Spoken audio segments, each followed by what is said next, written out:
PJI has always been an issue, even in some of the best centers in the world, with an incidence of 1.1 to 2%, which means that every surgeon is going to come across it at some point in his career. The diagnosis is often obvious when you have fever, local warmth, a discharging sinus, radiologically loose implant, raised CRP in a WBC count with neutrophilia in the blood, probably with an elevated D-dimer as well, because that's what's been newly suggested. How good is D-dimer in itself? Well, it's been suggested that it may be more specific and more sensitive compared to CRP and ESR alone, and almost as good as alpha-defensin. D-dimer is something that we have in India. Alpha-defensin is something we don't, so we can use D-dimer. The problem is, although culture probably is the gold standard, it is not always positive. This patient who came with fever and a CRP of 100 plus and a pus on the synovial fluid was culture negative. So because of that, authors have suggested alternative methods of identifying infection, which includes a synovial fluid leukocyte count of more than 1,700, which has a sensitivity of 94, the specificity of 88% for diagnosing PJI, and a neutrophilia of more than 65%, which has been suggested to have a sensitivity of 97 and specificity of 98% in the diagnosis of PJI. This oral presentation in the ARCUS meeting in 2017, if I'm right, it kind of suggested that alpha-defensin only gives an incremental value in addition to other parameters, which means that if you have a positive culture is 6.5 times more likely when the alpha-defensin was also positive and when the other parameters were negative. This international consensus meeting gives us a kind of an algorithm which defines major and minor criteria to define infection. If you have one among the two positive major criteria, the diagnosis of PJI is obvious. However, if you don't, the two major criteria are two positive cultures of the same organism or a sinus tract, be it culture positive or negative.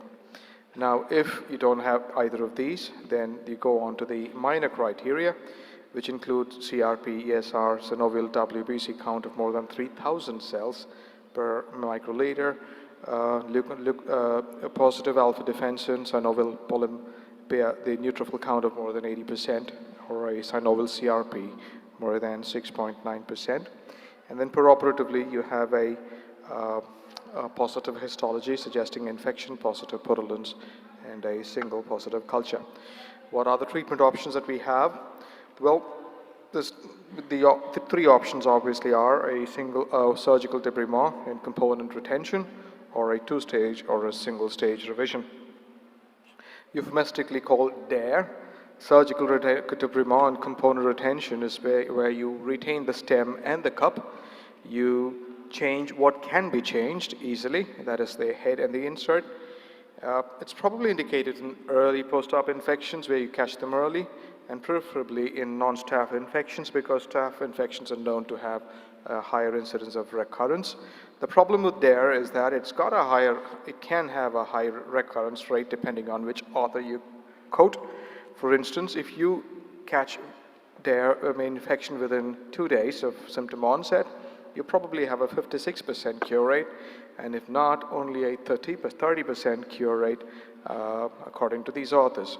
And of course, the success rates of DARE will depend upon the virulence of the organism, and whether it is the type of organism also matters. For instance, staph organisms, as I've already mentioned, have a higher recurrence rate.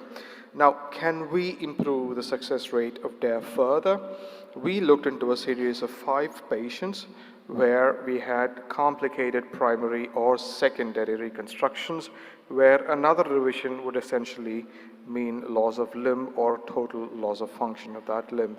For instance, this is a lady who's 70 years old, who came with an acute myocardial infarction with a polytrauma, with a central migration of the femoral head, with a fracture of the neck of femur, which is not made out here, and a fracture of a greater trochanter.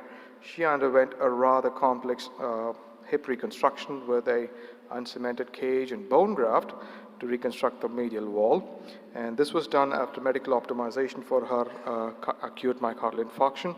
Now the thing was, because she is suffering from an acute coronary event, she ended up having a high dose heparin in the postoperative period.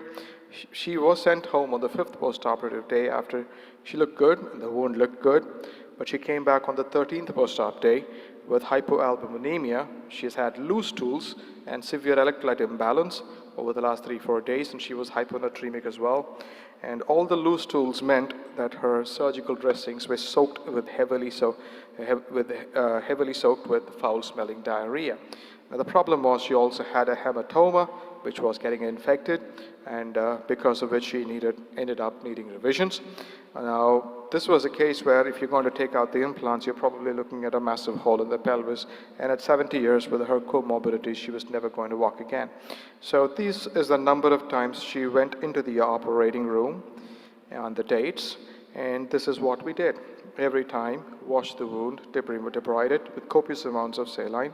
That's the KCI sponge, which is kept in such a way that you avoid forming dead spaces which do not have access to the negative suction, so that the negative suction works throughout the joint as much as possible, and eventually the back is sealed. And every time, but in between around 5 days durations, the back is changed. We waited till the CRP came to complete normal. We had at least 2 negative cultures, and then that's the X-ray. The wound went on to heal beautifully, and that's the post-operative X-ray at about 2.5 months. And if you can see that, the bone grafts have incorporated beautifully for all the infection that she had and the multi-organism infection she had. And that's her. I'm not sure why. Okay, you're looking good. So that's her making her first attempt at ambulation at 3 months. Now, she lived for a year after that. She never had a recurrence of infection. She was ambulating till the last day and died peacefully in her sleep. Now, this is one case. We have a series of another 4 cases, 2 hips and 3 knees. One who was on antibiotic suppression, but the infection is still holding. So the other alternative obviously would be a 2-stage revision, which would mean taking out the implants, putting in debriding the wound, putting in a spacer loaded with antibiotics, waiting for a period of 6 weeks, and then once you have CRP normal and signs of infection under control, and doing your revision. So that's the debridement which is happening. I'm going to skip the videos there. And that's the antibiotic cement.